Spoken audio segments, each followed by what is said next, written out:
দেশীয় ধর্মীয় বক্তাদের নিয়ে একের পর এক বিতর্ক যেন থামছেই না।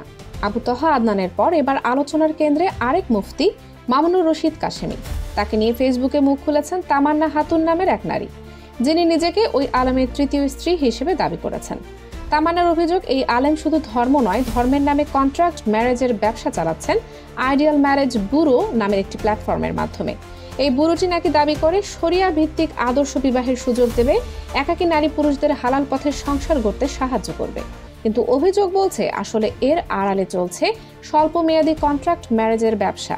তামান্না বলেন, ওরা মেয়েদের বলে সংসার দেবে, কষ্টের সময় পাশে থাকবে, কিন্তু বাস্তবে তারা কিছু ধনী পুরুষের সঙ্গে 1-2 মাসের জন্য বিবাহের নামে সম্পর্ক করিয়ে দেয়। মেয়েরা যখন প্রশ্ন তোলে তখন বলে বউ বেশি কথা বলতো তাই তালাক দিয়েছি। তামান্নার দাবি অনুযায়ী তিনি 1 বছর আগেই মৌখিকভাবে এই আলেমের সঙ্গে 10,000 টাকায় কাবিন করে সংসার শুরু করেন। কিন্তু কিছুদিন পর ঝগড়ার এক পর্যায়ে তালাক দিয়ে দেওয়ার পরও মুফতি মামুনুর রশিদ কাশেমি তার সঙ্গে সম্পর্ক বজায় রাখেন। তার অভিযোগ, তালাকের পরও সে সব বলতো, সব ঠিক করে দেবে, তখনই আমি অন্তঃসত্ত্বা হয়ে পড়ি, কিন্তু গর্ভের সন্তান টিকতে দেয়নি, আমাকে জোর করে ওষুধ খাইয়ে বাচ্চা নষ্ট করানো হয়।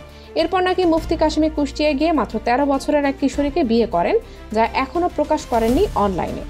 তামান্না আরও অভিযোগ করেন, এই প্ল্যাটফর্মে যুক্ত কিছু আলেম ধর্মের পোশাক পরে আসলে নারীদের ব্যবহার করছে।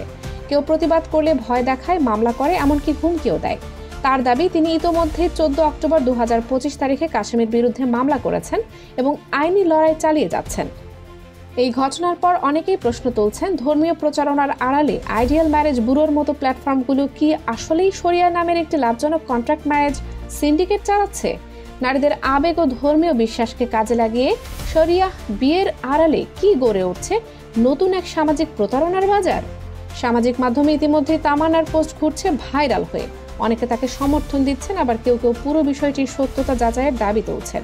তবে একটি বিষয় স্পষ্ট, ধর্মীয় ব্যক্তিত্বদের জড়িয়ে পরকীয়া, প্রতারণা ও কন্ট্রাক্ট ম্যারেজের অভিযোগ এখন সমাজে এক গভীর নৈতিক সংকটের ইঙ্গিত দিচ্ছে। ধর্মীয় বিশ্বাসের আড়ালে যদি প্রতারণা লুকিয়ে থাকে, তবে সেটি শুধু কোনো নারীর নয়, পুরো সমাজের জন্যই এক ভয়াবহ সতর্কবার্তা।